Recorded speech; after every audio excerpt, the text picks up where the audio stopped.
Hi hello வணக்கம் and welcome to film today மீடியாவின் cinema அப்டேட்ஸோடு வந்திருக்கிறது உங்கள் விஜய் அருண் முகேஷ். ஸோ ஒரு நடிகர் பார்த்தீங்க அப்படின்னா ஒரு பெண்ணை காதலிச்சு திருமணம் பண்ணி ஒரு குழந்தையும் கையில் கொடுத்துட்டு கடைசியில் அவங்கள கழட்டி விட்டுட்டாராமா. நடிகர் மற்றும் இயக்குனர் அப்படின்னே சொல்லலாம்.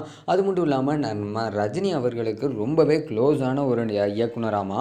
அப்படிப்பட்ட இயக்குனர் யாருப்பா, என்னடா இப்படியெல்லாம் பண்ணியிருக்காரு. அது மட்டும் இல்லாமல் அவர் நிறைய நல்ல பேரெல்லாம் வாங்கி வச்சுருந்தாரு திரையுலகத்துக்கு மத்தியிலையும் பொதுமக்கள் மத்தியிலையும். ஆனால் கடைசியில் இப்படி ஒரு விஷயத்தை பண்ணிட்டாரு அப்படின்னு சொல்லி எல்லாருமே ஷாக் ஆகிற அளவில் தான் இந்த ஒரு விஷயம் இருக்குது. சினிமா துறையை பொறுத்த வரைக்கும் காதல் ஏமாற்றம் அப்படிங்கிறது எல்லாமே ரொம்பவே சகஜமாயிருச்சு இப்போ இருக்க சுச்சுவேஷனில். ஆனால் இந்த செய்தி வந்த உடனே பார்த்திங்கன்னா பல பிரபலங்களும் ரொம்பவே ஷாக் ஆகிட்டாங்களாமா.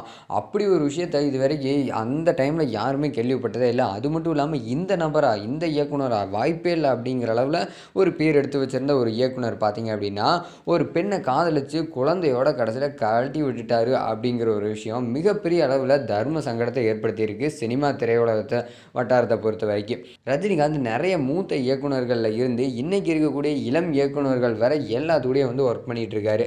அதுலேயும் ரஜினிகாந்தோட வாழ்க்கையை மாற்றிய இயக்குநர்களும் ஒரு சிலர் இருக்காங்க. எடுத்துக்காட்டு பார்த்தீங்க அப்படின்னா கே பாலச்சந்தர், பாரதி ராஜா, KS ரவிக்குமார், இவங்க எல்லாம் ரஜினிக்கு நல்ல ஒரு திருப்பு முனையை வாழ்க்கையில் கொடுத்தவங்க தான். ஸோ இவங்க எடுத்துக்கக்கூடிய படங்கள் எல்லாமே நம்ம ரஜினி அவர்களுக்கு அமைஞ்சது மிகப்பெரிய பிளாக் பஸ்டர் படங்களாக அமைஞ்சது. ரஜினியை மாஸ் ஹீரோவாக காட்டிகிட்டு இருக்கும்போது அவருக்குள்ளே இருக்கக்கூடிய நடிப்பு நாயகன், அந்த நடிப்பு திறமையை வெளிக்கொண்டு வந்தவர் தான் இயக்குனர் மகேந்திரன். ஸோ மகேந்திரன் அப்படின்னு சொன்னால் கண்டிப்பாக இப்போ இருக்க ஜென்ரேஷனுக்கு யாரும் தெரியாது. ஸோ அவர் யார், இந்த ஜென்ரேஷனில் என்ன பண்ணியிருக்காரு அப்படிங்கிறது நான் சொல்கிறேன். ரஜினிக்கு முள்ளும் மலரும் மற்றும் ஜானி அப்படின்னு 2 அற்புதமான கதைகளை கொண்ட ஒரு படத்தை இயக்குனவர் தான். உதிரி பூக்கள் போன்ற உணர்வு பூர்வமான கதையை கொடுத்த இவர் ஒரு பெண்ணோட வாழ்க்கையில் பயங்கரமாக விளையாடி இருக்காருங்க. ரஜினி நடித்த ஜானி படத்தில் ஸ்ரீதேவியோட அப்படியே ஃபுல்லாக கதை ஃபுல்லாக ட்ராவல் ஆகிற மாதிரி ஒரு லேடி கேரக்டர் இருக்கும். இதில் நடித்தவங்க தான் நடிகை பிரேமி. இவங்க 60 வருஷங்களாக சினிமாவில் பலதரப்பட்ட கேரக்டர்லேயும் நடிச்சிருக்காங்க.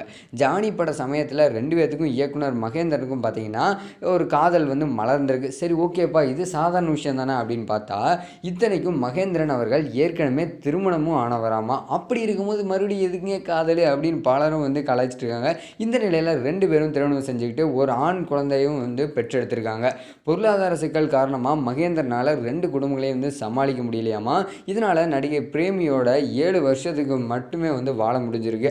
அதற்கப்புறம் அவங்கள விட்டு விலகிட்டதும் முதல் மனைவியோட இணைஞ்சு வாழ ஆரம்பிச்சிருக்காரு.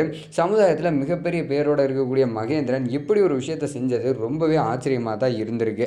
அது மட்டும் இல்லாமல் முதல் மனைவியோட இணைந்த பிறகு மறுபடியும் சினிமாவில் கவனம் செலுத்த ஆரம்பிச்சிருக்காரு. அப்படி பார்க்கும்போது 2016 விஜய் நடிப்பில் வெளியான நம்ம அட்லியோட டைரக்ஷனில் தெரி படத்தில் வில்லன் கேரக்டரில் நடிச்சிருப்பார். இப்போ தெரிஞ்சிருக்கும்னு நினைக்கிறேன் எல்லா 2K கிட்ஸுக்கும். ஸோ அந்த நபர் தான் பார்த்தீங்க அப்படின்னா இந்த ஒரு வேலையை செஞ்சுருக்காரு. அது மட்டும் இல்லாமல் அதற்கப்புறம் நிறைய பட வாய்ப்புகளும் இவருக்கு அமைஞ்சதுங்க. ஸோ இப்படி பிரபலமான ஒரு நடிகர் இயக்குனராக இருந்தவர் இப்படி ஒரு பெண்ணோட வாழ்க்கையில் விளாண்டது மிகப்பெரிய ஒரு சோகமாக தான் இருக்குது. ஸோ இந்த மாதிரியான சினிமா கிசுகிசுப்புகள் எல்லாமே தெரிஞ்சுக்கணும்னா கண்டிப்பாக நம்ம சேனலோட ஸ்டே டியூனாக இருங்க. இந்த வீடியோ பிடிச்சிருந்துச்சு அப்படின்னா லைக் பண்ணுங்கள், ஷேர் பண்ணுங்கள், கமெண்ட் பண்ணிவிட்டு மறக்காம நம்ம சேனலை சப்ஸ்கிரைப் பண்ணிடுங்க.